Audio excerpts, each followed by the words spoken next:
Okay, let's wait just a little bit to see if we can hear Porto. You can hear me right? Hello, Lisbon. Okay, now we're good.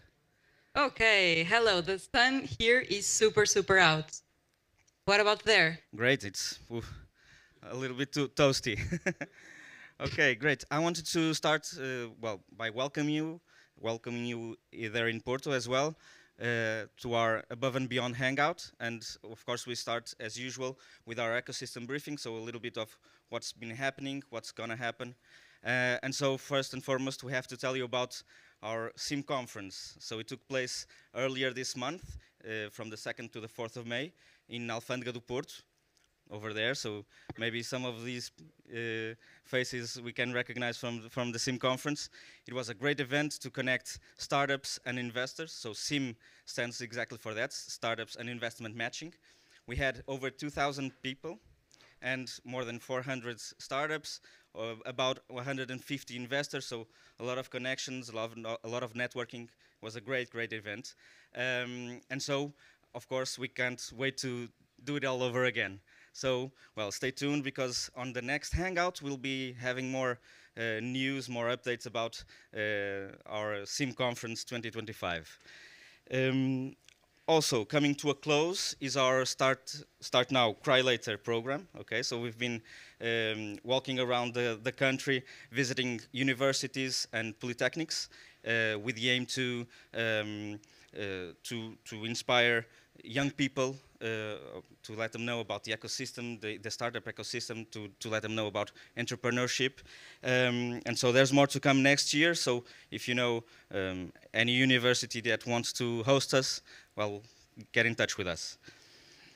Also, coming right up is Unicorn Factory Lisboa Innovation Summer School. It's a 2-week innovation and entrepreneurship program for Portuguese and international high school students.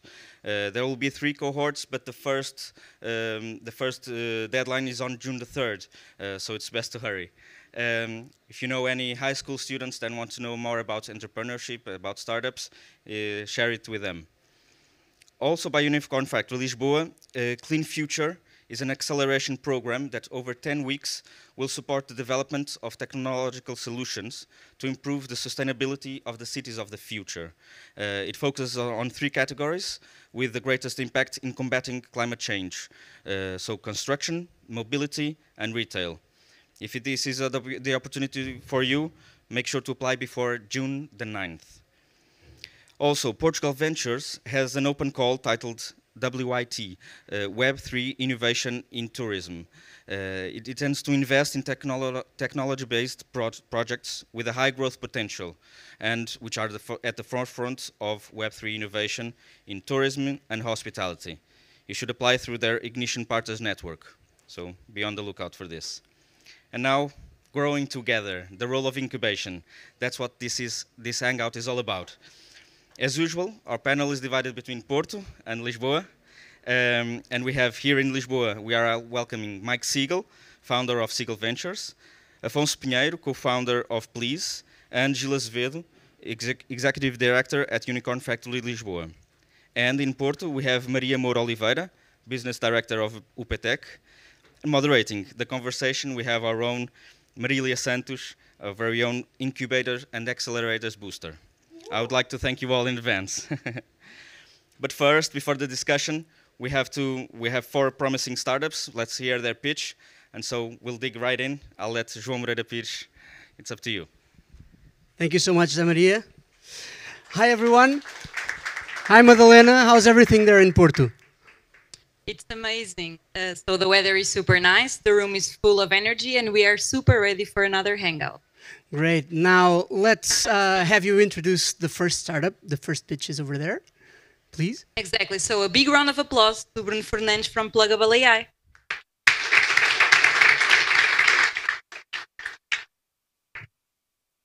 Hello, everyone. It's the ones with the video, right? Perfect. At Pluggable, what we do is we measure, we quantify, and we reward emotional engagement. This is Pulso de Guerreiro. It was an experience called Lunch by Sporting Clube Braga. And what we do is we identify the fans that are more engaged during the game, and we give rewards to those fans. What we are doing is, instead of having what everyone has, the man of the match, we have the fan of the match. So this is precisely what we do. We identify that guy, that person, the one that celebrated the game, that person receives a reward. It can be more than one person. We can give as many rewards as the club wants, or the festival, wherever. The goal is to bring people to the mobile app of the club. We have a technology that goes to the mobile app of our customers, and then to grow the revenue of the club, of the team, because they can sponsor the reward. So it can be the man of the match by, for example, Coca-Cola. For example, we use a revenue share business model where the club receives revenue from the sponsor, and we have a share of that revenue. We do this. As I said, we don't have a mobile app. We have an SDK, a software library that goes to the mobile apps of our customers. They include our technology. It makes use of non-intrusive sensors such as the accelerometer, the gyroscope, the proximity sensor, the magnetometer, a lot of sensors that are completely non-intrusive, that goes through our AI model, and then it quantifies the engagement of the person and automatically gives rewards to those winners. These, as I said, we have launched in the last 2 games of the season that has finished recently. We have also launched with Aplicação Cartão Continente, Sonai. They have a partnership with Liga Portugal. The app went trending. In last game against Sport, we had more than 1,000 participants. Against Casa Pia as well, we had a lot of participants. The app went trending.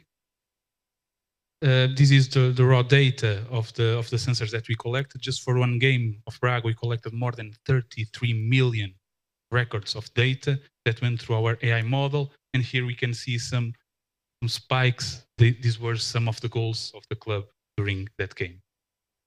Of course, this can be applied to much more than football. We have launched this in football, mainly in football, but also in indoor games such as futsal and basketball.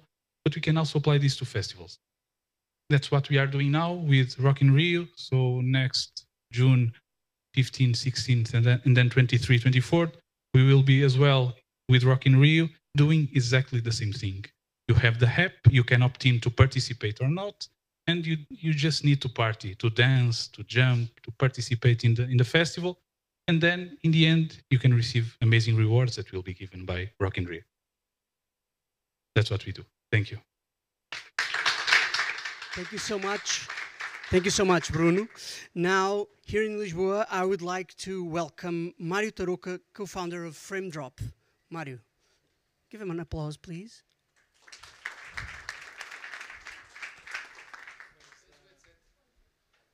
Where's the thing to pass? Okay. Hi everyone, how are you doing? So I'm just in chouriço, as we say here, right? All good in Porto? So guys, thank you so much. 3 minutes here. So my name is Mário Tarouca. I'm one of the co-founders of FrameDrop. And nowadays, it's not possible to use these kind of things. Is it on? Is it on? Yeah, it is. Okay. Now it's working. Otherwise, you can just click it when I say, yeah, it's working. Yeah, it's working. So guys, again, my name is Mário Tarouca. Sorry for this inconvenience. But nowadays, it's not only enough to create great content out there. So let's take an example of a podcast. It's not just enough to invite Sam Altman to your podcast and create a great episode. You actually need to promote it. And the way podcasts are doing this nowadays, it's basically using shorts. You might have seen this already if you consume like TikTok or Reels or other platforms. And the problem here is that it's not scalable. It takes time to create those. They do it manually. And of course, it takes a lot of money if you eventually outsource it to other people. So this is where FrameDrop.ai comes in. What we do, basically, we get like a long video, and through AI, we automatically find the best moments, and we turn them into clips. And then you can verticalize them, add some captions, everything automatically. And we not only do that, but we do that 12 times faster than a regular person doing that manually, and 20 times cheaper than outsourcing this to a freelancer. And so by the end of this year, it's expected to be more than 500 million podcast listeners. So you have an idea, this is 1 out of 10 internet users. And also, when it comes to podcast creations, there will be 4 million podcasts created this year. And 1.4 of them are from the US, so 1 out of 3 from the US. And by the way, not sure if you already saw this, but LinkedIn is creating already and deploying these TikTok lookalike videos, so short, like imagine TikTok or Reels. This is already happening on TikTok, on LinkedIn, sorry. So our business model is really simple. It's a SaaS, so we have a free version, and then people can upgrade it. And some numbers, year to date, we launched and we integrated YouTube and talking content since January. Before that, we were only working on gaming, and we developed algorithms for games. And so this is where, in January, we started to grow and doubling month over month since we integrated with YouTube. So we processed, since the end of last month, April, more than 25,000 videos. Now it's still counting. And we converted 300 paying customers, again, doubling month over month. We already know how to acquire content creators and independent podcasters and YouTube creators. We are now going after media outlets, so we already closed some paid partnerships with the biggest radio station groups here in Portugal, and we have just been last week in the biggest podcast. It's actually called Podcast Show in London, and we also started some conversations with some radio stations and podcast producers there from mainly UK and the US. Our team, it's a 6-people team. We have already raised a pre-seed round from mainly Indico and Shilling VC, also with Banco Português do Fomento, in a value of 1.1 million. And so, just finishing, because the previous startup is going to be in Rock in Rio, and we are going to be there. So just fun fact, we are going to be there, so media and content creators can also use our technology to accelerate things to go on social media. Thank you so much.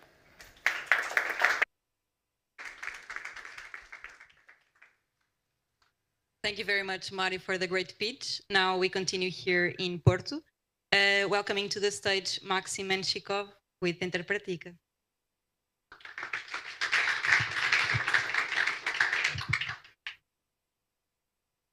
Hello, I'm Maxim Menshikov, and I represent a startup called Interpretica. Actually, we are making static analysis tools to detect software defects in the source code. Basically, it's a huge market. It's a cybersecurity market, and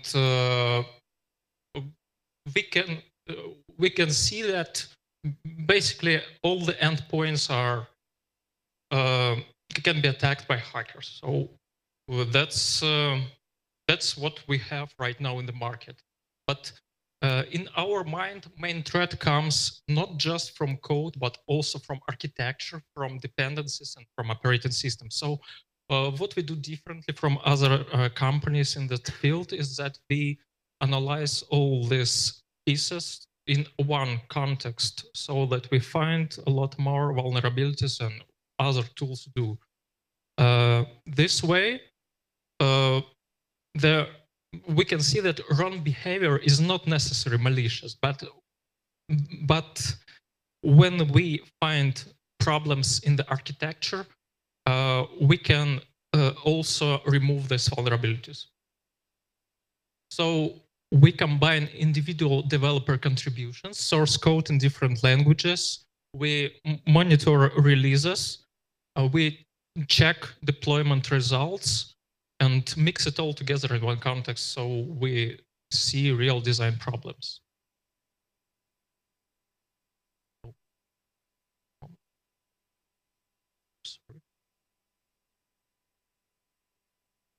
So we have one main product. It's a static analysis tool. It's basically a console application, so it's not really interesting for end user. The second product is a testing environment. It's used for many well-known companies in the world right now, but we want to put it further and put it to to a wider market. We have a third product, which is a web interface for all these products, providing controls and result analysis. Our business model is pretty simple. First of all, we sell licenses. It's a bit boring for us, but it's low effort as well. And the other interesting part is the tailor-made solutions. That means that we not only sell licenses, but we also help businesses get better results of our analysis. So we have one enterprise customer at our early stage already. We are negotiating deals with other customers, and we have a really big potential enterprise client. We have some legal issues right now, which are resolving. So, and as for investment, we would like to raise funds to shift from services plus product model to just enterprise licensing, to accelerate development and research and actually get to a wider market. Our team are 2 people actually. First of all, it's me. I'm a mathematician. I'm a cybersecurity researcher, and I'm focused on the actual development. And the second member of our team is Konstantin Ushakov. He is also a mathematician. We both have finished PhD programs, but we are Master of Sciences. But he is more concentrated on business development. That's all. Thank you very much. Thank you, Maxime. And now for our last pitch of the day, let's give your applause to Vasco Salema, founder and CEO of Gigsy.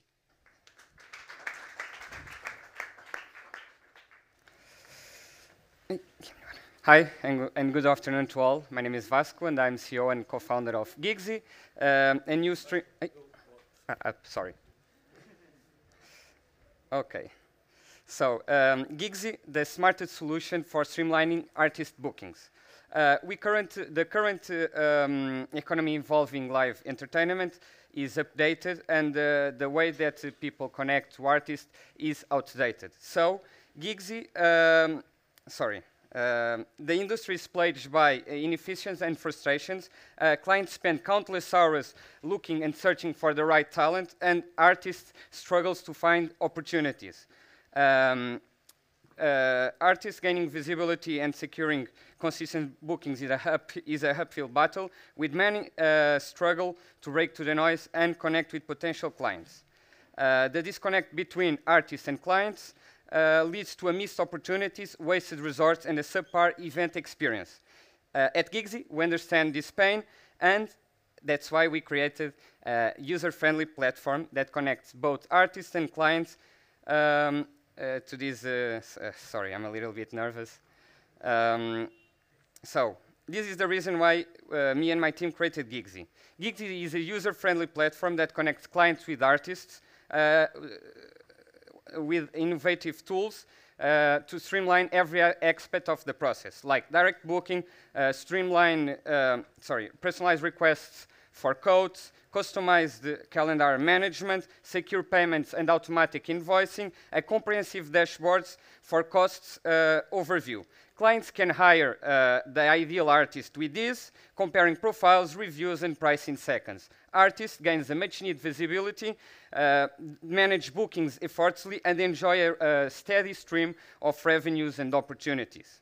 Our current business model it relies on a 15% commissions per booking made. As our future plan, we intend to add a SaaS environment to our B2B clients, where they will use more metrics to select and hire the artists that will stimulate their business KPIs. So, the live entertainment industry is growing, and there is a great opportunity to conquer.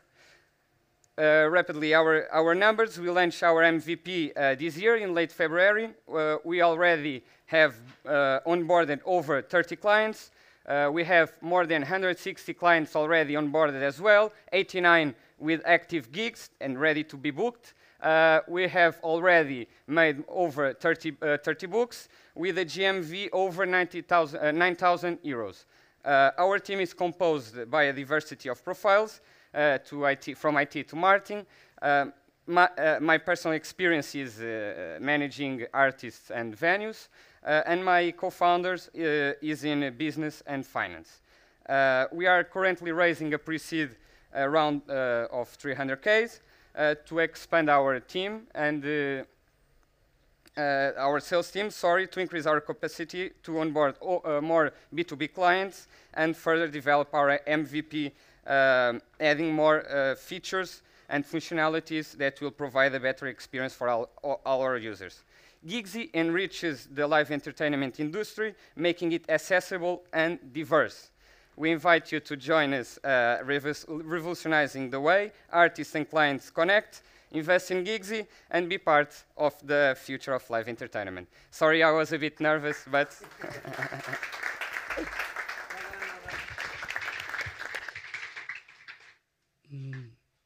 Thank you, Vasco. Now that we've finished our pitches, we're having a very interesting discussion here with a panel discussion. So I would like to welcome to the stage Maria Oliveira from UPTEC and Marilia Santos from Startup Portugal. João, who do we have in Lisbon? So thank you, Madalena. Without further ado, please welcome on stage Mike Siegel, Afonso Pinheiro getting mic'd up, and Gil Azevedo from Unicorn Capital.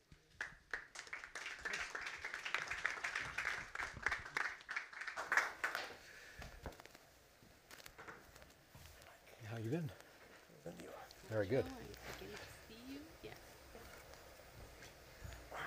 Just in time. Okay, I think we are all set. Thank you. Thank you all again for joining us today. It is my pleasure today to moderate this session. So I would like to start by acknowledge that Maria, Gil, Mike, and Afonso took the time to be here and share all their knowledge and expertise with us. So actually, to start the discussion, I would like to share some numbers with you. This is a study that normally I quote in this kind of sessions because for me, at least for me, it shows clearly the impact of incubators in growing business. So last year, PwC shared a study that showed that about 80% of all incubated companies remain active after 5 years of activity, while only about 40% of the no incubated companies remain active after this 5 years period, which means that the incubation doubles the success rate, basically. So business, when they are incubated, they have double the chance of success. Sorry. So having said that, I would like to start with Maria here in Porto and ask her about what is the stage of the incubation now in Portugal. So the ecosystem has around 15 years, more or less.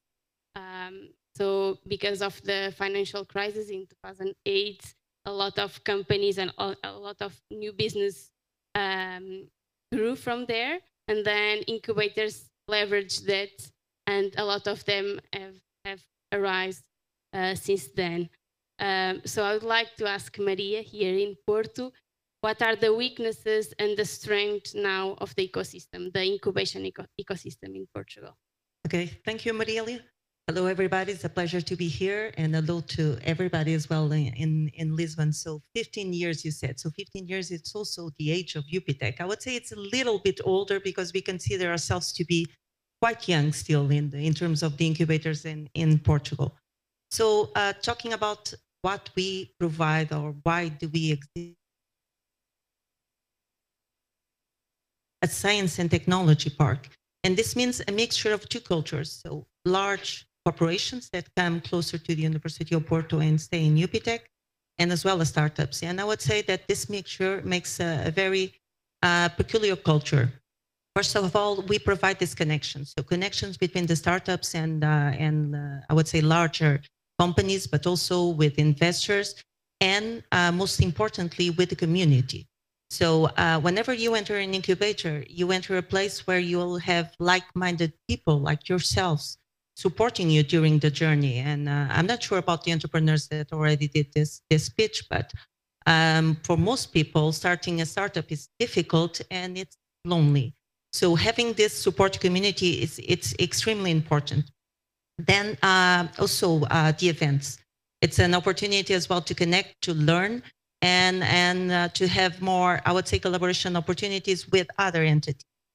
Talking about the ecosystem in Portugal, I would say that one good thing is that it's very decentralized.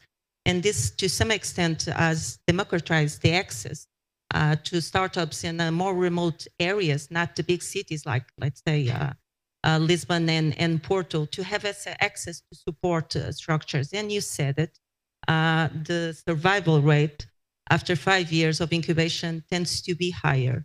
Although I'm not sure if this data compares equally across different countries. Now, talking about, I would say, the challenges that the incubators have. One of them, I talked about decentralized system, but not all incubators, I would say, some of them are fragmented in the sense that they don't have the critical mass or resources to be sustainable. They are too small. And being too small means also that they cannot build a larger community of support, or sometimes they don't have the resources to continue to do this type of activity. And this, I would say, undermines some opportunities of collaboration. So partnering is quite important. In the ecosystem as well in Portugal, we don't have a lot of what's called vertical incubators, so specific incubators catering for a sector. And in some sectors, let's take biotech or the medical devices, it's extremely important to have this specific support, even because most of the companies will need, I would say, a bench lab or equipment that most incubators don't have. So they need to rely with access to universities or to some labs. And then finally, I think that in Portugal, being a small country, we still lack a lot of what's called the later stages of support, so the scaling up process. We don't have enough international accelerators operating in Portugal, like the 500. We had Techstars, now I think we have it again, which is good. But still, there's a need to do this better connection, I would say, with mentors and investors later on in the process. Yeah, great. Actually, you mentioned a lot of questions that I have here prepared, so we will go there deeply, I guess. So I don't know if in Lisbon you would like to add something. I don't know, Mike, Jill, would like to add something? Otherwise, I will keep going with the questions. I think I'll hold for next question. Go ahead. Okay. So, Mike, actually, next question that I have prepared is for you. I would like to ask you, you basically have been a key player in Silicon Valley, okay? So the biggest or the most developed ecosystem in the whole world. You came to Portugal, and I dare to say that you've brought a fresh look upon the ecosystem, the Portuguese ecosystem. And I would like to ask you this. So in Portugal, we don't have incubators operating with the equity model like in the US. So would you think that this is desirable for the ecosystem in Portugal? It is not? If yes, what do you think we should do? Let me start off by commenting on something Maria just said, which is about the role of incubators, right? I came from Silicon Valley, and really I lived in a 100 square mile incubator, right? And the idea that every person I met, and obviously this evolved over the years, were exactly the same kind of crazy that I was wonderful. Like, forget about any support, any services, anything else. Like, just the fact that I could turn to someone who understood what I was going through and had the same problem telling their mother what I was going through, right? That kind of thing. So that's a tremendous role of an incubator. And you often find incubators in ecosystems which are not yet well developed. It's possible that over time incubators begin to go away as the ecosystem starts functioning very well. Now, all that said, I think your question is it's presenting a false choice. An incubator that doesn't take equity is a service provider, and that's it. An incubator that takes equity is an investor, and that's it. And never mistake the two. And I'll focus in on the question of the ones that do take equity. What you need to recognize is that once your organization is an incubator, or if you're the entrepreneur and you give some equity in exchange for being involved with the incubator, that incubator is on your cap table. And every investor that ever considers writing a check to you wants to know, first of all, why did you as a founder give this real estate organizer part of your equity? And there's got to be a really good reason.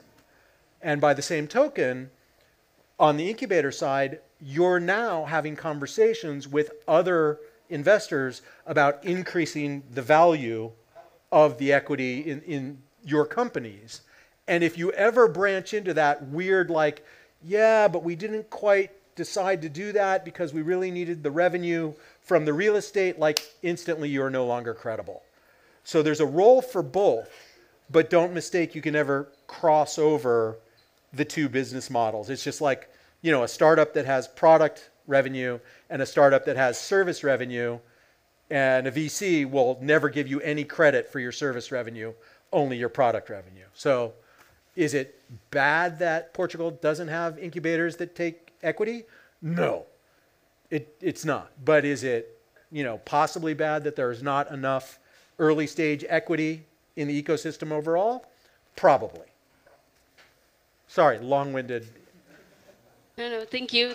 And I really appreciate that you said that so clearly, because actually, at least I have this impression that it's a hot topic now in the ecosystem, and it's really nice that you said that so clearly. Okay, so Afonso, so you are a medical doctor. Basically, you turn a serial entrepreneur. So I would like to ask you, basically, if you could explain how was your journey until now, and what is Please, and how an incubator helped you in your ventures, basically. Well, it's the first time that someone says I'm a serial entrepreneur, so thanks a lot. Well, basically my journey, I usually divide this in like three main periods.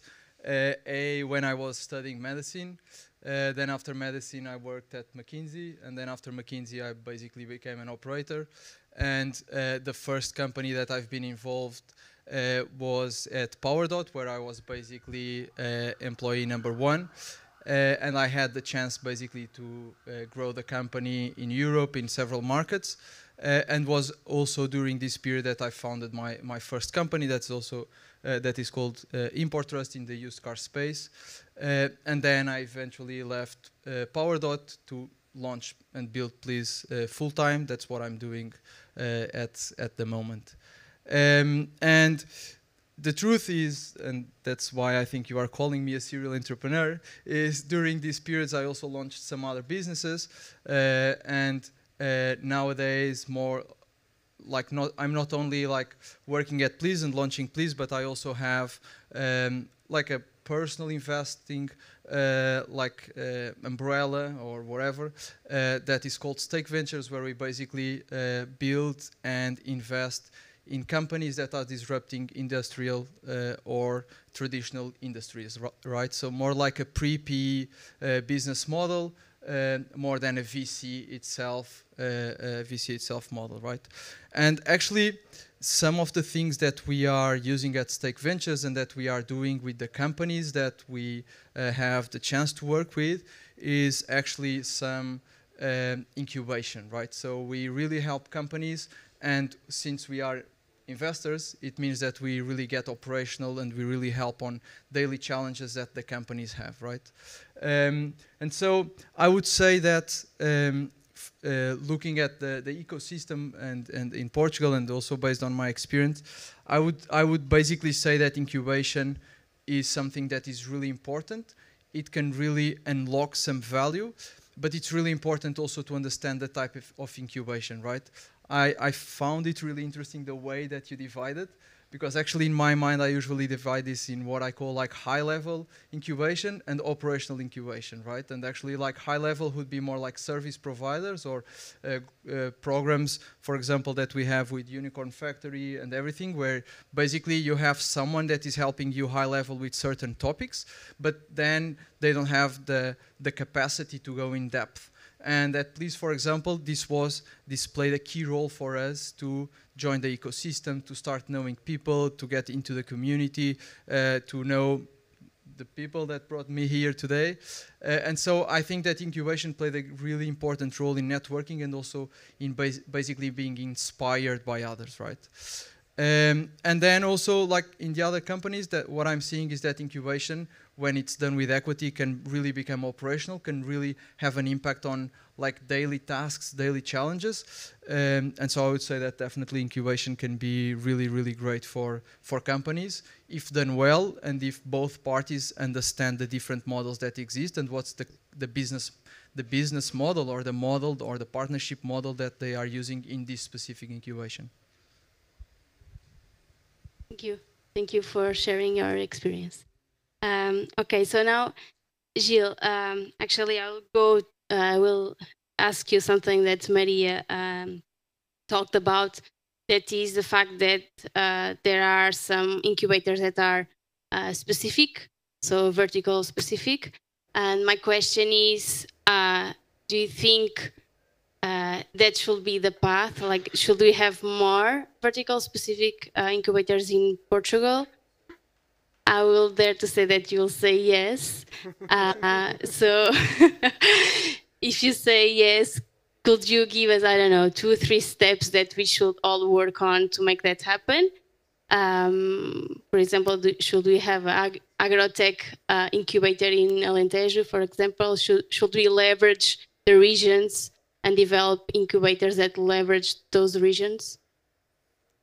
Thank you for inviting as well.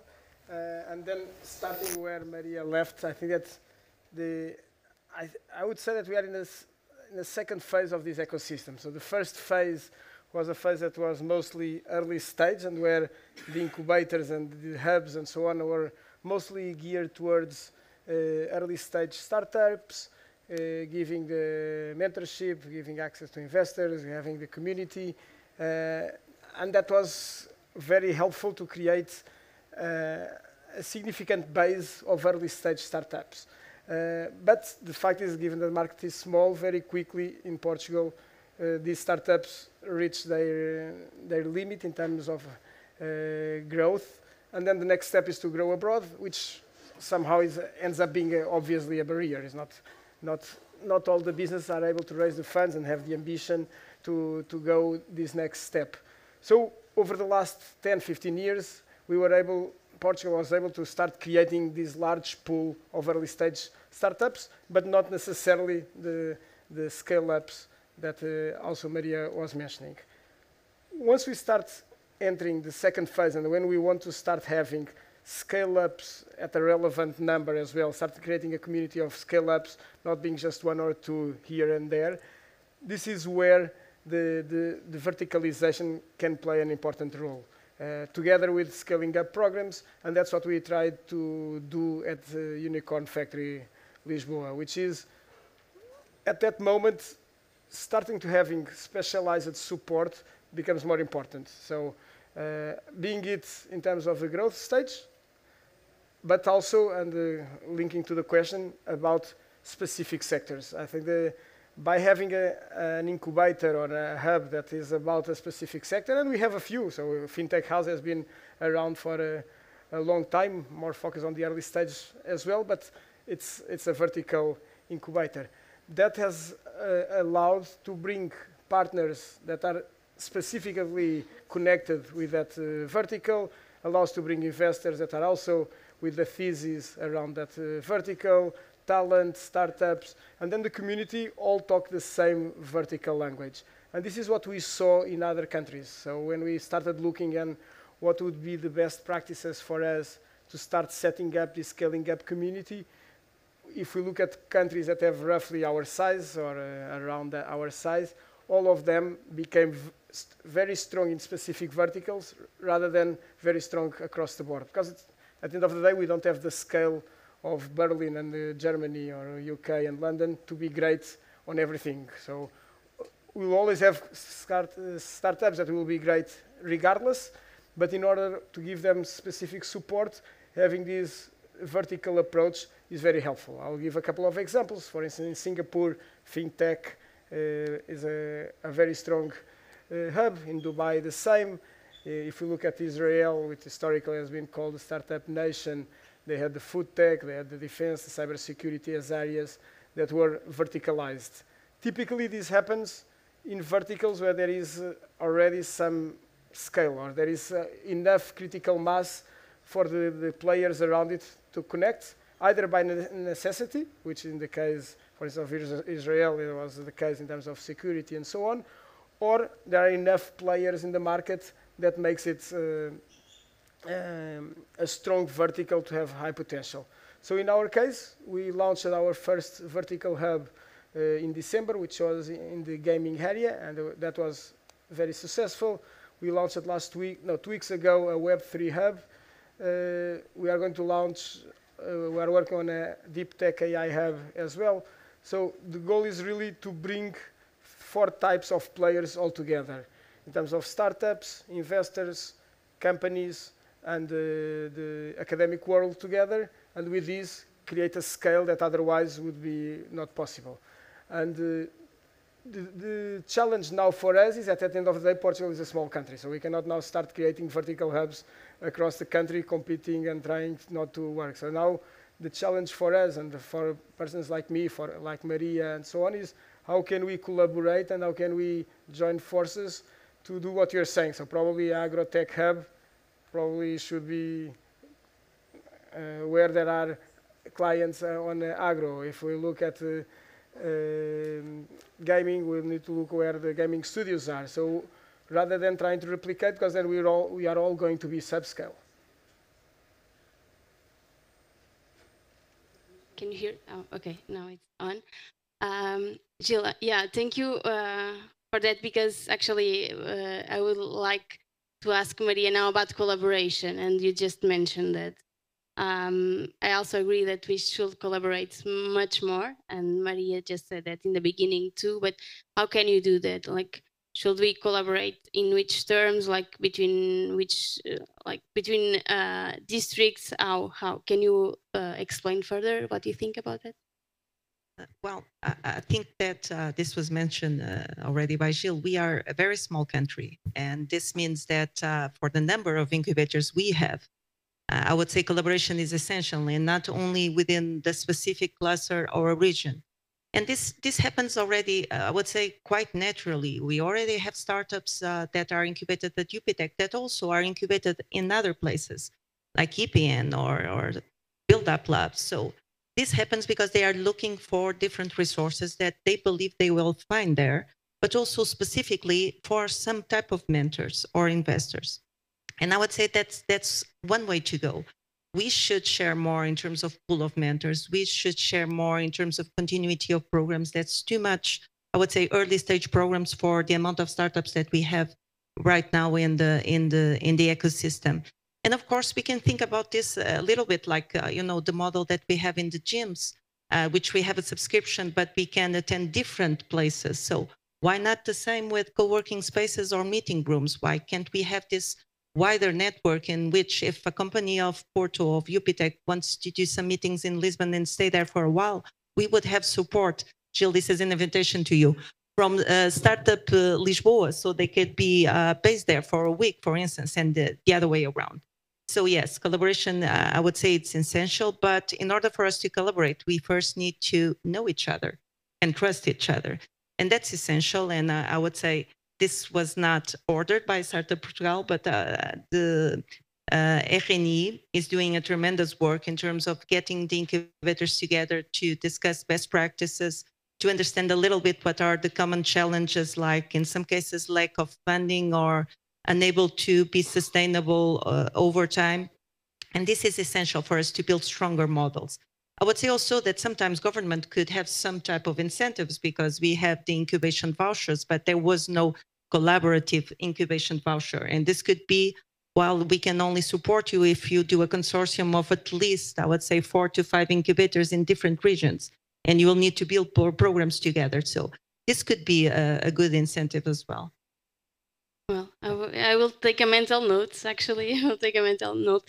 And just a note also, because probably not everyone knows about it. So Maria just mentioned about RNI, that is the national network of incubators in Portugal. So right now on that network, there are 138 incubators. So there are incubators spread across all over the country and islands. So yeah, there are a lot of incubators that can support companies. Basically, that's my take. So now to continue our discussion. So I can see some movements in Lisbon. Okay, Mike, my next question is for you. So let's go back and talk about money again.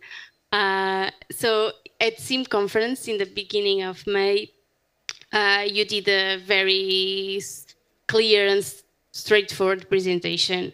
And I would like to go back to that presentation and ask you actually how incubators can be between startups and investors, in the sense that how can incubators mediate the conversation between the two? Can they help?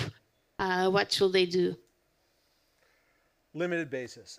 So I think there's sort of 3 things generally that incubators, regardless of their business model, can do. The first one is sort of very clear-eyed education for the entrepreneurs about how different kinds of investors work and think, what the actual process of fundraising is, negotiation skills. Obviously there's pitching skills, but there's sort of understanding that raising funds is a B2B sales process that the CEO of a company has to master if they hope to ever get anywhere. So that kind of deep training, and then the best practices about, how do you manage an investor CRM? How do you manage a board? All of these things are things that if the entrepreneurs are forewarned, they're forearmed. Right? And it's not building product, and it's not hiring people. It's learning a customer base, which is different from your actual customer base. It's the customer base for your equity that works in this industry that most entrepreneurs don't know anything about, but they need to learn if they want to be successful. By the same token, with education, and this sort of goes to the last point as well, is I think incubators need to do a much better job educating angel investors and folks that haven't been involved with startups, because there is money around. But if an angel who comes out of some old family business says, sure, I'm going to give you $500,000, but I want 50% of your company, which happens all the time, that company will never raise another dime again, right? Because they have what we call a polluted term or cap table. And so educating investors about how to get involved and what the growth of startups looks like and how that's different from other kinds of startups is another important thing. The second big thing is, Startup Portugal as a network with 152, was that the number? 138. Sorry, I'm expanding the numbers already. Yeah, well, I don't know. It's been 30 minutes. Maybe there's more. You're effectively aggregating all startup across Portugal and leveraging that to get attention from the outside is really important. So SIM was, the conference was really cool because I was able to call a couple of my colleagues from abroad and say, in 2 days, you're going to see every interesting startup in Portugal, and you're going to meet the relationships that are going to last for a lifetime. get to town. And so, you know, I know that Startup Portugal flew a number of investors from abroad to participate in the conference, and I think that's huge leverage for the community. And then the third one is, I don't want any incubator, and this kind of goes to what you were saying about verticals, to represent the value of helping startups with sales. Like, there is nothing more powerful that an incubator manager could say to an investor than, you know, we just hosted a demo day for 20 manufacturing companies, and this startup walked out of there with 5 POCs. Like, every investor is going to go right to that startup, right? And as the incubator, you have the power to curate those kinds of relationships that actually make a difference in the value, the growth of the company. So those are the 3 things that I think incubators can do: teaching, aggregating demand to sort of bring in the outside, and being very intentional about helping the companies with go-to-market. Thank you. As always, very clear. Okay, Gilles. So now I would like to ask you about scale-ups. So basically, Portugal has fostered for the last years, it has fostered the development of early-stage startups. But now, and Lisbon is doing that, we are basically trying to build a scale-ups nation, to quote what has been said in Lisbon. And actually, just to take a note here for those that don't know this, so there is also this study from, I will say, just for you to know the source, from Stanford University, that basically says that actually 10% of the high impact startups actually have 90% of the economic impact. So basically, we are talking about scale-ups. Scale-ups are the ones that actually bring money to the country. Let's put it this way.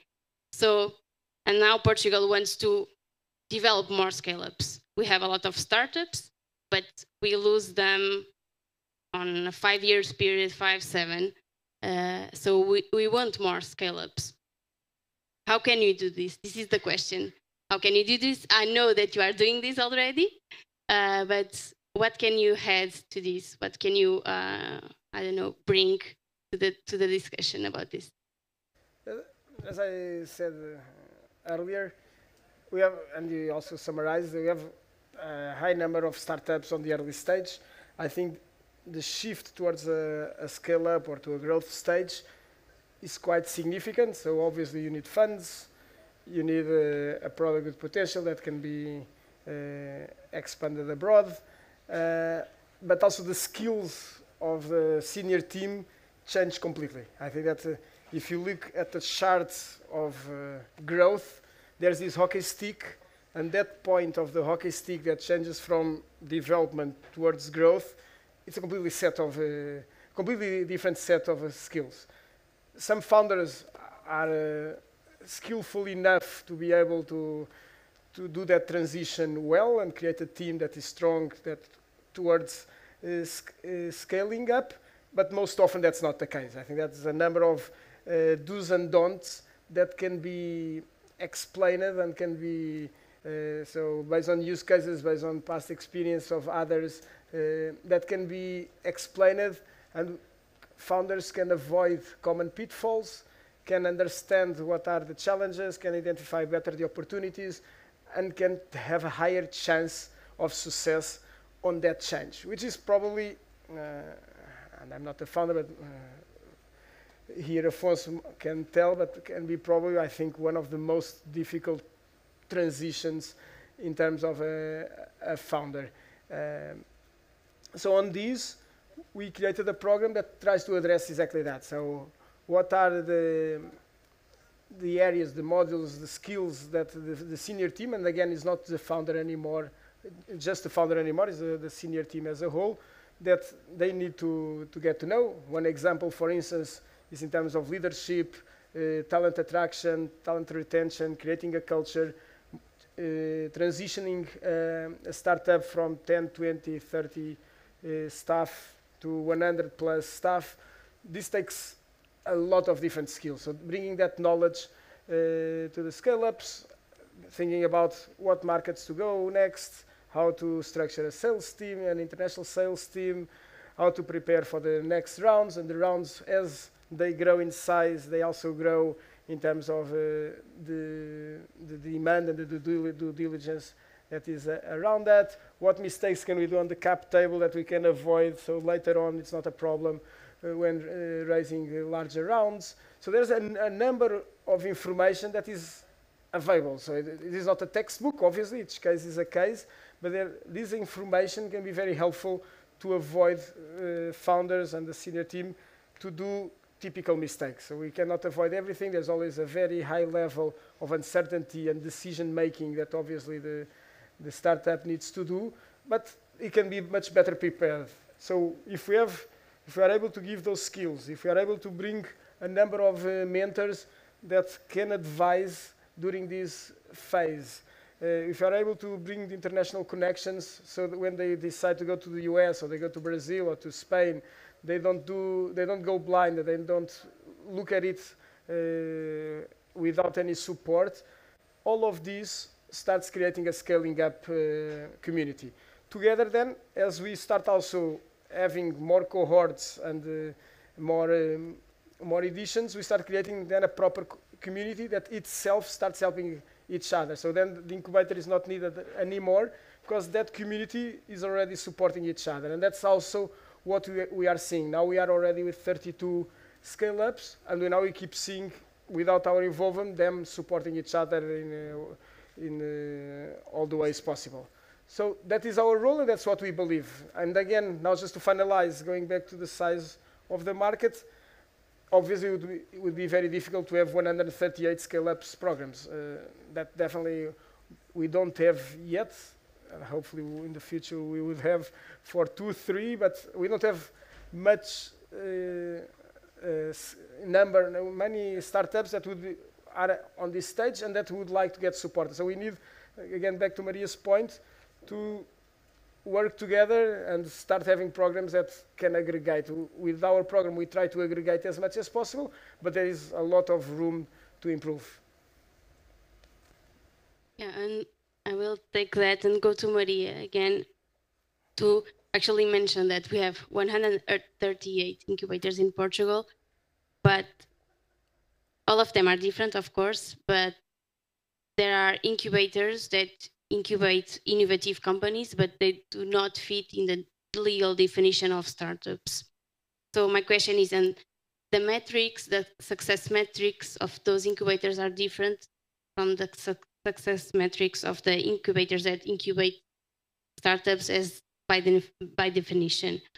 So how can we leverage or take advantage of all these type of incubators and work together to leverage the ecosystem? So I think UPTech is one of those types of incubators. So a little bit of an advertisement right now. So we support around 200 projects per year at UPTech.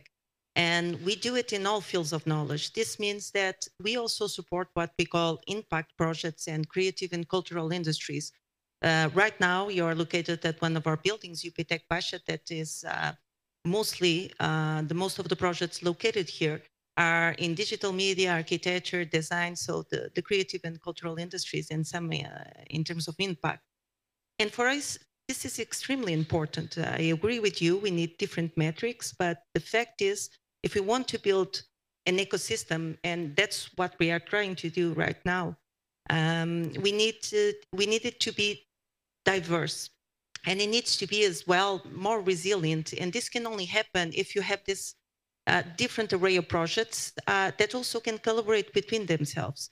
And this means a lot of cross-fertilization of ideas. So for us, the criteria is it needs to be innovative, but it could be in different fields. And going back to your question in terms of metrics, yes, I think it would be great to see, and the startup national reports, other metrics that not, the scale of growth or investment raised, but also the number of jobs created. And this is direct and indirect jobs, because some of these working in, I would say, in the creative industries and organizing events, they have a lot of collaboration. And this doesn't mean that they have a big team, but they spread a lot in terms of the wealth and the impact they may have in the region. So this means also other indicators that have to do with the impact they have in the communities. And that being said, besides the metrics, we need to understand that our ecosystem, to be a little bit more mature, it also needs different types of incentives. And right now, in terms of what this, we call them startups as well, but this business, innovative business, can expect, it's very difficult to raise investment from typical VCs. There is some impact investment, but it's still too short. And then if we are talking about impact business that are trying to change some aspects, some, I would say, critical issues in terms of society, then you cannot expect them to have revenues, because this will jeopardize what they are doing in terms of mission. And at the same time, if you're talking about artistic, I would say, endeavors, it's too risky for some of the investors to be there. So there needs to be grant, there needs to be some sort of proof of concept that enables them to as well growth. And then we need to think about their survival rate over time. Are they going to be sustainable or not? Yeah, so again, we go back to collaboration again. Yeah, if you collaborate more, then all these kind of issues will be not go down to zero, but we can help each other more. Yeah. So again, go back to Lisbon and ask Afonso. So basically, now I will ask you, how can a startup give back to an incubator? So you had the experience of, I don't know, grow with the incubator. So the incubator gave you a lot of tools to grow the startup. So now how can you go back to the incubator and actually help the ecosystem and help the community within the incubator? Well, I would say mostly two things. So A is to be successful, because if you are successful, then for the incubator it's going to be great to say, hey, we had this company, right? And so I would say A is make sure the company you are building is a great one, because then the incubator in 5 years can tell everyone, hey, this company was here, right? And what everyone likes is like logos and everything. And so I would say that number one is be focused on your business and like make sure you are successful. And then this incubator will be really proud to say your name wherever they go. And the second thing is, depends on the type of incubator, right? But I would say it's time. And sometimes it's really hard to give time to like go to this kind of events, or to like give some mentorship, or to go to like events, just be there even if not talking, right? Because the daily, you have like as an entrepreneur, there's a daily routine that is super intense, right? So like today I woke up at 6:30, I had a meeting at 7:30. Now after here I'm flying to London. Tomorrow I have a meeting at 9 in London. Then I need to be on Friday back, you know, and so this is super intense, right? And so sometimes it's hard then to really give back in terms of time, but I would say that giving time is for sure something that that is something that the entrepreneurs should definitely do.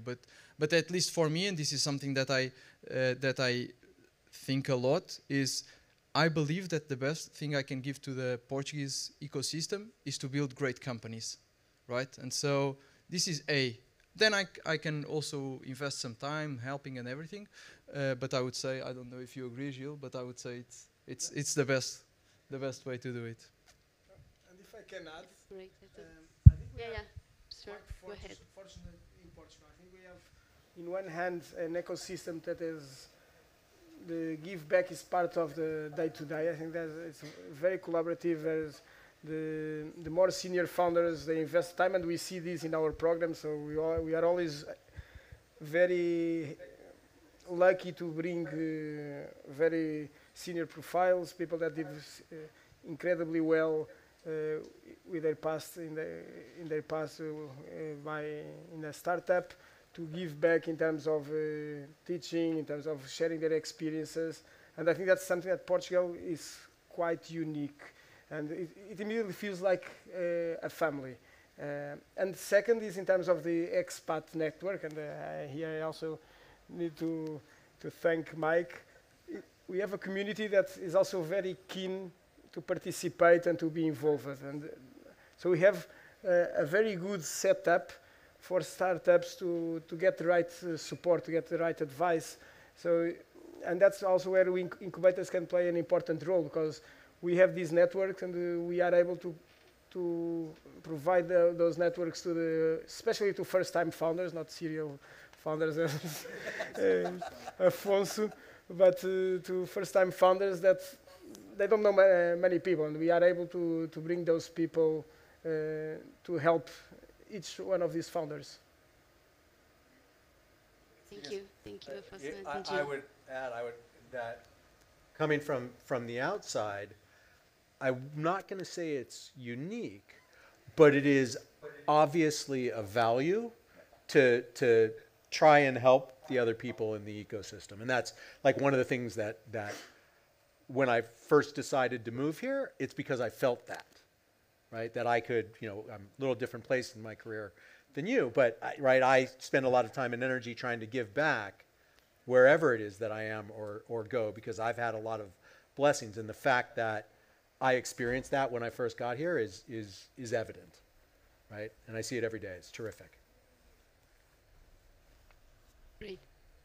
Mike, so now I would like to ask you if there is any typical healthy relationship between incubators and startups.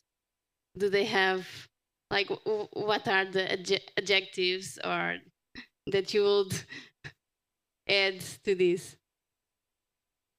I will tell you, and if you can't tell, like, we got the questions ahead of time, so we got to think about some of this stuff, and it was a very interesting question of what does healthy incubator investor relationships look like, and it's down to each individual relationship. But what I can share with you what I've seen of incubators that have done better, whether that's a specific incubator or how Startup Nation, right, Israel takes care of it, or how Startup Chile takes care of it, these kinds of things. So there's really three things.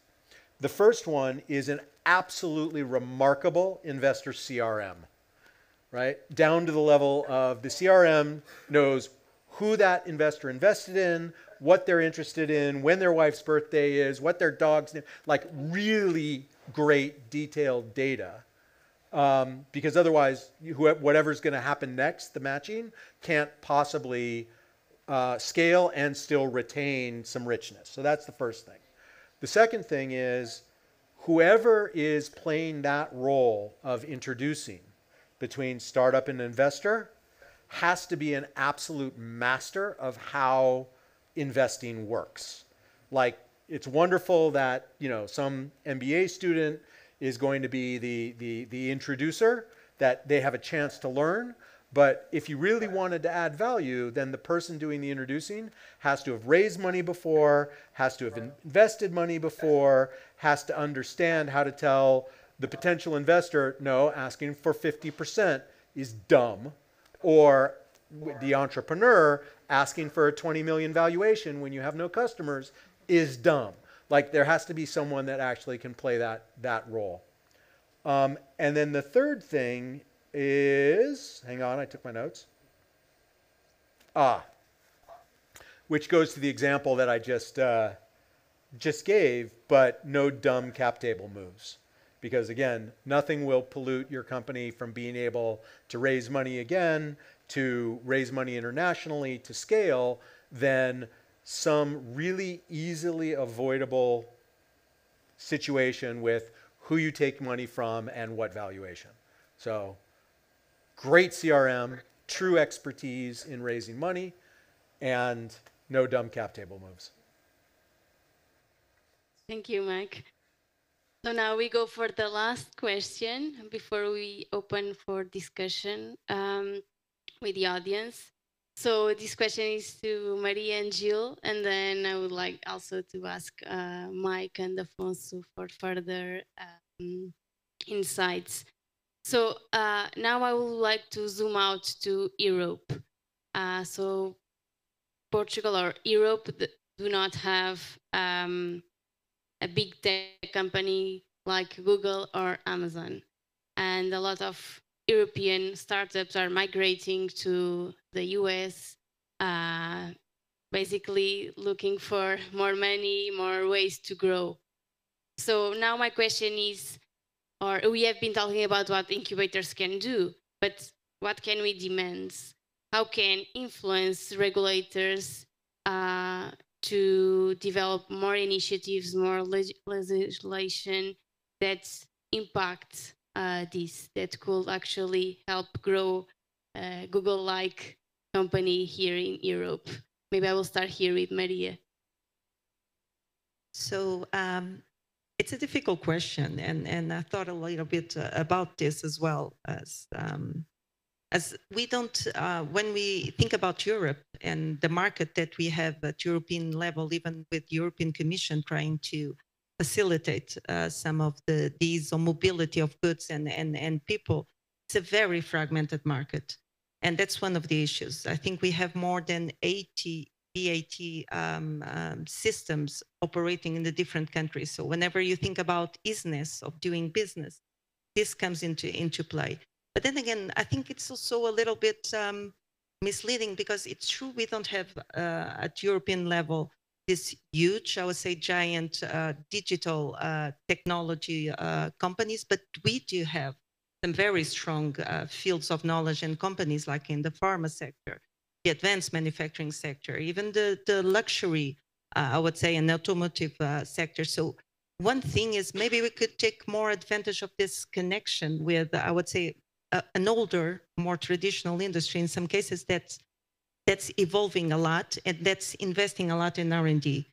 And true, we are lagging behind in terms of what is known to be the competitive scene in some fields like genomics, for sure, artificial intelligence.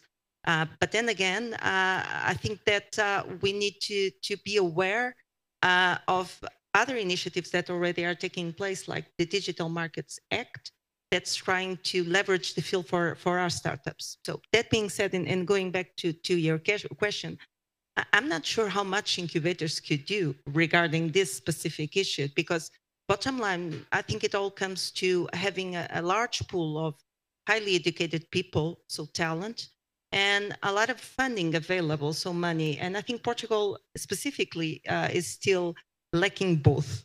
So what would be the politically correct answer? Saying yes, incubators could support in translating the needs of startups and doing some lobby with the government regarding different incentives like tax incentives, or even what happened with the startup law, or easiness to attract foreign talent and retain talent in Portugal.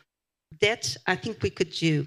Would this really enable the creation of a tech giant like Google? Probably not. But then we can try to reverse the game a little bit. And why not try to attract them to generate value in our specific countries?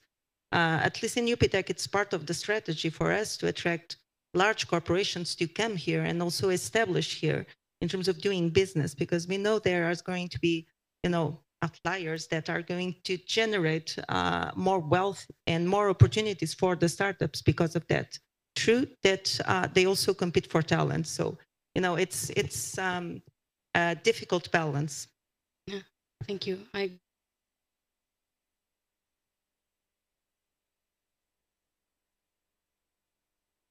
They are frozen. Okay, sorry, Jill, you just froze for 2 seconds, but now we can go ahead.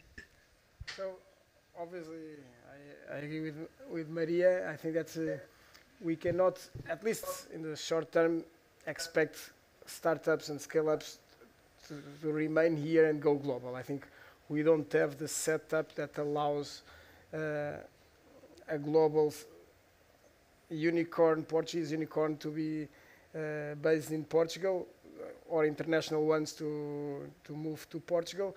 but we do get a lot of benefit in terms of jobs creation, investment. All the Portuguese unicorns end up having very significant operations in Portugal. A number of international unicorns have also created significant operational hubs in Portugal. So we do benefit anyways, and we have a good setup to attract talent and to attract jobs and to attract investments. But going then to the question of Europe versus the US, I think we lag a lot behind, and I think it's good for us to understand that in order to also put the right pressure in terms on the areas that we need to evolve.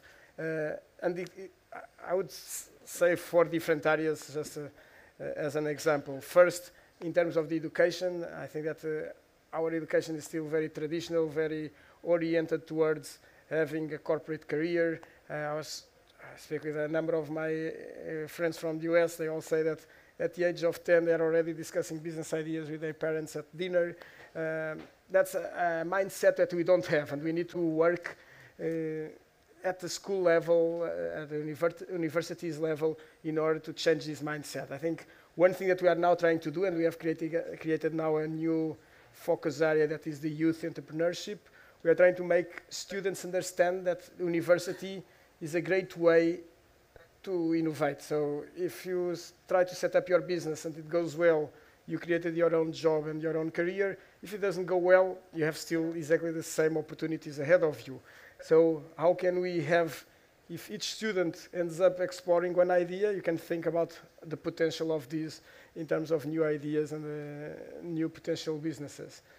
The second is in terms of investigation, and I think here is a problem across all Europe, which the best KPI to look at is the number of patents. I think that Europe as a whole is significantly less than US, China, and Japan, which are the top 3 countries. And just to give an example, Portugal, I think last year was around 350 new patents. If we look at commercially viable patents, probably significantly less. Huawei alone as a company, they had 3,500 patents last year. So it's a completely different scale, and if we don't have investigation, obviously it's also difficult to have innovation. So that's number 2. Then number 3 is in terms of regulation. There's this meme that I'm sure many of you have seen that says that US innovates, China imitates, and Europe regulates. I think that's still a bit what we do. So I think as a European Union, we need to be able to provide a ground where innovation is allowed to flourish. I think we probably start regulating some areas too early versus other markets, and although it might seem that makes sense, the problem is that the other areas don't, and therefore it creates an unfair disadvantage or unfair advantage for the other countries. And that's number 3. And then number 4 is in terms of the bureaucracy. I think that's something that we still lag in Portugal and probably in other countries I'm less familiar with, is the efficiency of the justice, efficiency, how the different channels work. So obviously large investors, if they are very comfortable with US law, they would not be comfortable with the Portuguese law, and therefore they would put pressure for the startups to eventually move their headquarters there, because that's where they feel safe as an investor, and how they feel that the balance between powers is better positioned. So just to summarize, with these 4 areas in terms of education, investigation, regulation, and investment, and bureaucracy, we really need to be able at the European level to, so let me step back a bit. And like Maria, I think incubators can play a role. I think if we incubators, and we can really represent the sector, so if we are able to come together, and if we are able to structure a number of initiatives that would help Europe moving forward, we would probably be able to start shaping up that path. I would just add one thing, because I do believe this, what I'm going to say might generate some controversy, but I think that in Europe we also lack the culture of grinding, of working really hard.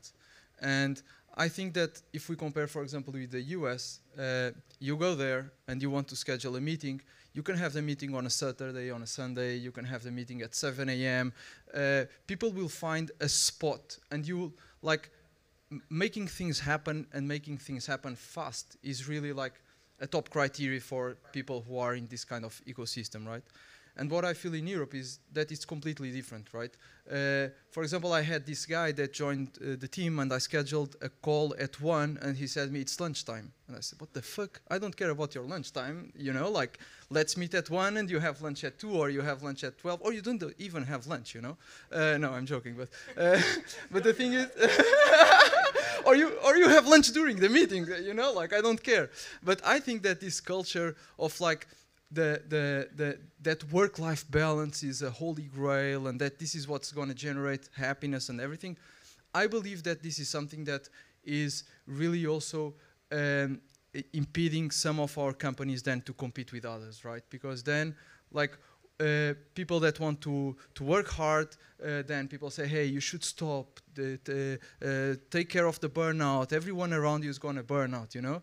And I don't believe in this. Like, I think you need to take, like, it's important to look at your health and everything, of course, but working, I like to work, you know? So if you ask me if at 10 p.m. I prefer to watch a Netflix series, like, I prefer to work, you know? And I think that in Europe, we are lacking a bit this, that working can be great, work can generate some joy, and I think this is also something that we need to change, and we need to have more this culture of grinding. And actually, just to add, this guy that started work with me and said this of the lunchtime, like 1 week ago, came to me and said, hey man, I'm working every day now, like 14 hours, and I'm happier than ever, you know? And I was like, what? Why? Because now I feel that I'm having an impact, and before I was just working, right? And so I also think that this change of culture is something that we need to do. Of course, take care of burnouts and everything. But well, I said I was going to generate some controversy. Yeah, $1 billion takes care of a lot of burnout, doesn't it? I'll add just a few observations. I think, you know, what Afonso just shared is the way that I look at it is a bit about ambition and the willingness to sacrifice to achieve that ambition. And certainly, like, I was just at a conference of 100 VCs and investors into VCs, all European, most of them had some kind of international experience, and they recognized that what's the gap between Europe and other places, Israel, the US, is that ambition and the willingness to grind. So celebrating ambition, making sure that as incubators, you put energy behind and helping those folks that, you know, Tiago and Christina never said, I want to be the best customer service software in Portugal, right? They want to be the best in the world, and good people from around the world want to work with that kind of ambition. The second thing, also playing off your point, is as incubators or as members of the support infrastructure for startups, and I include angels and I include VCs and even some of the law firms, like the point to the policymakers should be, we follow the capital. We put our energy into those companies that are going to create the most jobs from here. We have great talent, and great talent will ultimately follow the best. So if you're asking us as folks who may benefit or may implement some of the policy, what we actually think, we, meaning incubators, VCs, etc., we know that we can create that flywheel by just focusing on the best and keep on going, right? And it may be the best filmmaker, right? Or the best artist, but people that want to be the best attract the best. We end great. Focus, guys. Okay, so the team is telling me that we are right on time. I think we have time for questions. Do we have? Okay, we have So here in Porto, does anyone have a question? Okay, good. Hi, thank you all. Thank you for the panel and for the opportunity to have you talking about incubators. So as part of an innovation team in a corporate, I would like, because Jill mentioned that the involvement of the stakeholders are quite important for the startup. So the academia, the corporate world, and the investors. So what do you expect from a corporate? What do you believe where we can be best when relating with some of the startups? Do you want us to help them piloting? Give me some examples, because we are starting to work with some startups. We have different collaboration models, but of course you have the best practices already, so please let us know. A couple, I'm sure you guys all have it too. But for background, I taught corporate innovation at UC Berkeley and corporate venture capital at Stanford, and I sit on the investment committee for a big bank's corporate fund.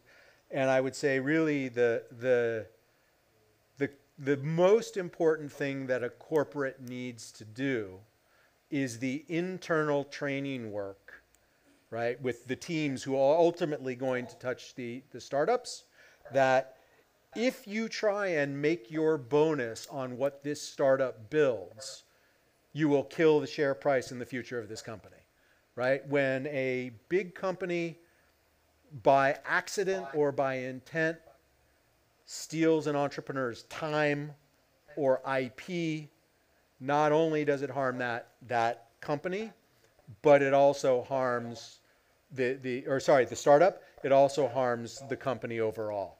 So that internal cultural training is really, really hard, but that's the number one thing that they can do. My favorite story about the CVC, where I sit on the investment committee, when COVID happened, the bankers came to, there's 3 real VCs who are part of this investment committee, and the bankers came to us and said, well, what should we do? Should we bridge our companies? Should we just go invest in some low valuation deals? And we said, no, stop investing, go back into the bank and find more revenue for our portfolio companies. And as a blessing, they did it for every single one of our companies. And as a result of that, a bunch of other bank customers also started buying more from these companies. So understand that as a partner to an entrepreneur, to a founder, there's things that you can get from it, and there's things that you should be giving to it, and they don't look anything like what investors give, right? They're your leverage, your brand, right? Your attention, both in terms of what you can teach them and what you can learn from them, because it helps entrepreneurs refine when they have to learn to pitch to big companies. So those are like the 2 things. One is the internal training, and if you can't do that, don't even start. And then the second one is understanding that you have a different set of assets to bring to a partnership, and being very clear on what those are and what the entrepreneur needs to give in return for those. I would just add that from our experience, I think that corporate can also be great advisors to us. I think that at the end of the day, we are incubating or accelerating startups in order for them to be successful. So we always look into our corporate partners and to let us know how we can also evolve and how we can improve. And on this, I think Sograp, is a great example on a company that really is looking towards how to look for innovation, how that innovation can be incorporated inside. And the most successful examples that I have seen are the ones that, the innovation team is really able to connect the startups with the right people inside the organization, and those people that are typically the business people, they do understand the value of the startups, because typically there's always a bit of a challenge that one thing are the KPIs of sales and so on, and the other are incorporating a new technology or a new innovation. So being able to do that bridge is can be quite a challenge. And I think here is a role that corporate companies need to be able to grasp in order to take advantage. And another thing is that the moment that a corporate company sees 1, 2, 3 startups that they do believe has the potential to grow, really invest in that partnership. So nothing better than for an investor to say that, look, I have Sograp as a partner and all my product is going to be acquired by them for the next 2 years because they truly believe in my product. So that's, I'm not an investor, both of you probably would have a better understanding, but knowing that there is an emotional, or there is an investment from the corporate, not in money, but in terms of the business model for a startup, that can be very helpful for the startup. And then also can bring significant results to the corporate company as well as the startup evolves. I don't have much to add, and we already spoke a little bit about this, so I don't think I'm going to bring you any news, but I would say that there are 2 essential things for startups. One of them, they want to get revenues, they want to get clients, and sometimes for them it's hard to get the first client, the one that will give them reputation and open some doors. So that's, I would say, an amazing thing that a corporate that wants to invest more in startups could do. We could call it piloting, we could call it any other thing, but really is to get that first customer and to say, hey, we worked with them and it was great. And then it's to challenge them. And that's why we organize so much what we call the bridging events. It's to bring real challenges of the concrete challenge of corporates for the startups to look at. It's not that they are going to, I don't know the word, the contrary of focus. We don't want them to lose focus in what they are developing, the product and the service, but we want them to be aware of what is the functioning of the real market. And Gilles talked about R&D investigation, and we have a lot of startups coming from researchers. And most of the times, what they hate doing is validating. They really like the product, the technology, but they don't have any idea how the market would react to it because they are so into developing and perfectioning all the features that the technology is going to have that they forget that sometimes they won't have any clients. So bringing this real world experience that you have and bringing all the network also as well that you have in terms of distribution channels, in terms of other clients and suppliers, it's, I would say, game-changing for a startup. Great, thank you. So we have a question in Lisbon, I guess. Yeah, okay, great. You can hear me, okay. First, I want to say some suggestions based on what's mentioned. I think in terms of helping entrepreneurs, one good thing is, for example, providing knowledge that is available on Masterclass. For example, Chris Voss, techniques and negotiation techniques, or Mark Cuban, or Richard Branson, or Sarah Blakely. Those are resources that have tremendous insights that can be used, and if students on college or outside, even about, for example, Steve Blank or Eric Rice, it's information that is very useful.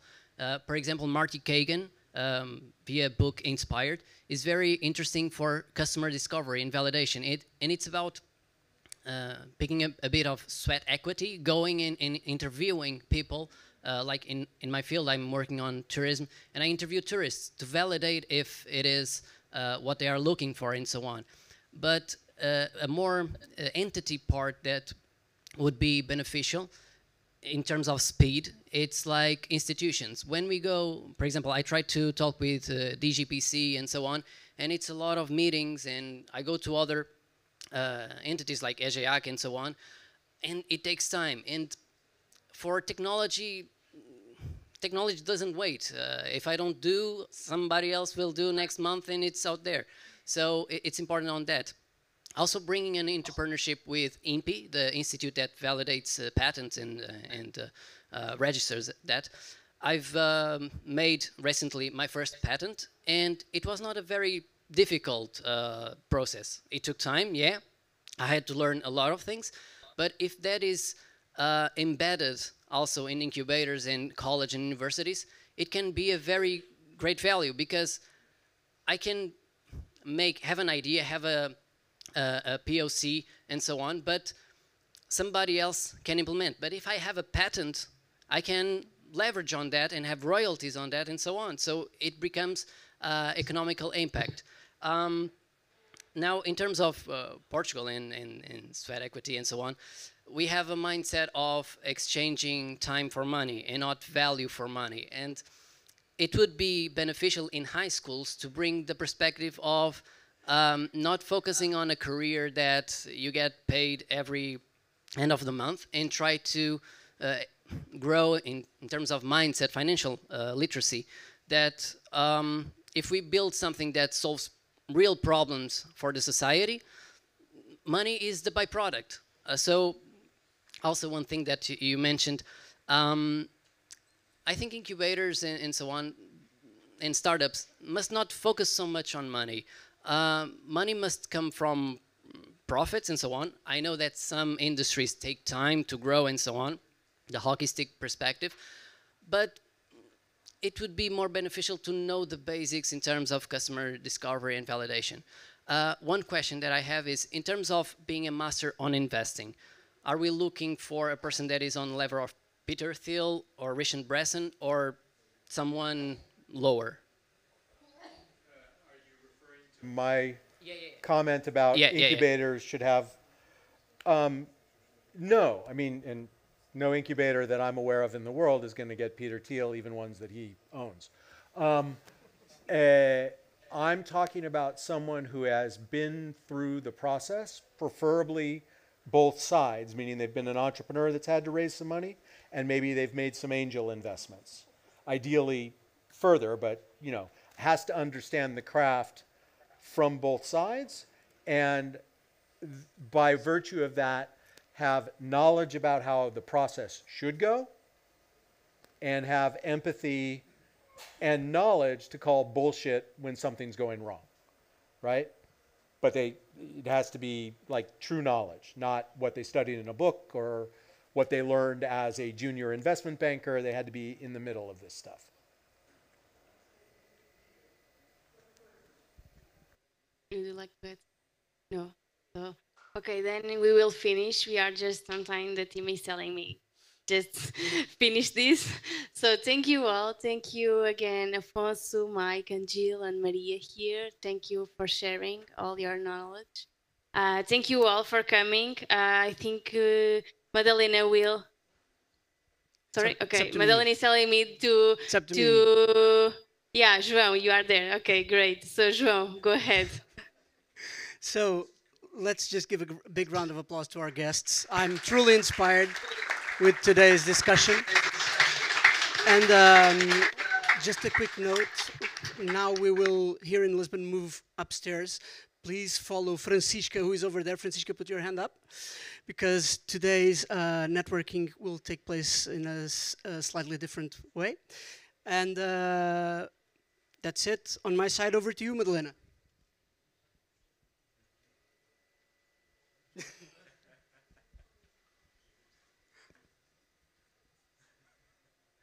You're sounding really nice.